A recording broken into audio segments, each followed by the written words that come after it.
തോരൻ ആവശ്യമുള്ള സാധനങ്ങൾ: ബീറ്റ്റൂട്ട്, ചിരണ്ടിയെടുത്ത തേങ്ങ, സവോള, പച്ചമുളക്, വേപ്പില, മുളക് പൊടി, മഞ്ഞൾപ്പൊടി, കടുക്, വെളിച്ചെണ്ണ, ഉപ്പ്. ഇനി നമുക്ക് ബീറ്റ്റൂട്ട് തോരൻ എങ്ങനെ ഉണ്ടാക്കണമെന്ന് നോക്കാം. ആദ്യം തന്നെ ഒരു പാൻ അടുപ്പത്ത് വെച്ചിട്ട് പാൻ നന്നായി ചൂടാക്കാം. പാൻ നന്നായി ചൂടായി കഴിയുമ്പോൾ അതിലേക്ക് ആവശ്യത്തിന് വെളിച്ചെണ്ണ ഒഴിക്കാം.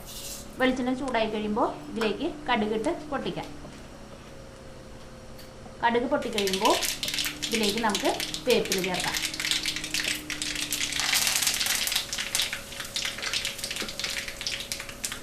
ഇനി അരിഞ്ഞു വെച്ചിരിക്കുന്ന സവോളയും പച്ചമുളകും ചേർത്ത് നന്നായിട്ടൊന്ന് വഴറ്റാം.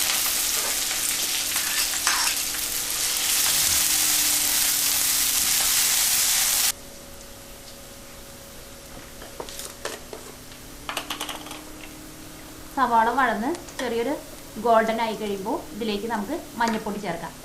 നന്നായിട്ടൊന്ന് മിക്സ് ചെയ്യാം.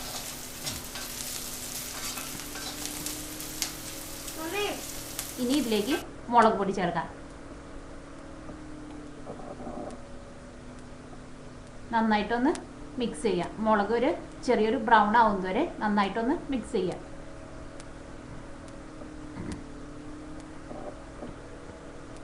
ഇതിലേക്ക് അരിഞ്ഞു വെച്ചിരിക്കുന്ന ബീറ്റ്റൂട്ട് ചേർക്കാം.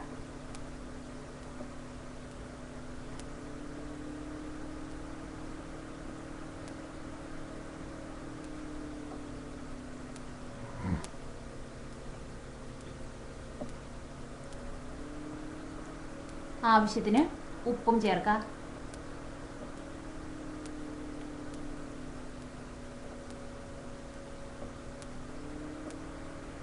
നന്നായിട്ടൊന്ന് മിക്സ് ചെയ്യാം.